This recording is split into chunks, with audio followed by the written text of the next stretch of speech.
আসসালামু আলাইকুম। এখন হচ্ছে আমি আপনাদেরকে দ্বিতীয় মেথডটা দেখাচ্ছি যে এখান থেকে আপনারা আসলে ডাউনলোড করতে পারবেন।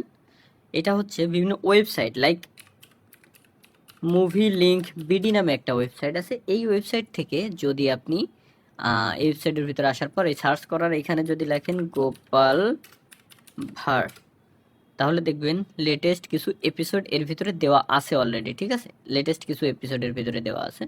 এই যে বিজ্ঞাপন দেখাবে, এগুলোর ইগনোর করেন আপনারা। ব্যাস, এইবার নিচে গেলেই দেখেন কতগুলো এপিসোড, 1 2 3 4 5 6 7টা এপিসোডের ভিতরে দেওয়া আছে। এরকম এই ওয়েবসাইটের ভিতরেও কিন্তু প্রতিনিয়ত এপিসোডগুলো আপলোড হতে থাকে। তো সুতরাং আপনারা এই ওয়েবসাইট থেকেও ডাউনলোড করতে পারেন। তো এরকম আরও কিছু কিছু ওয়েবসাইট যেগুলো থাকবে ওইখান থেকে আমি আপনাদেরকে আরও কিছু ওয়েবসাইট দিয়ে দেবো। ঠিক আছে, তো এটা হচ্ছে আরও একটা ওয়েবসাইট, এবং আমাদের এই কোর্সের ভিতরে অলওয়েজ আপনি আপডেট থাকবেন। আরও কিছু ওয়েবসাইট আপনাদেরকে দিয়ে দেওয়া হবে যেখান থেকে নিলে কোনো কপিরাইট ছাড়াই আপনারা ইউজ করতে পারবেন। আগেরটা দেখালাম পেইড, আর এটা হচ্ছে ফ্রিতে এখান থেকে নিতে পারবেন।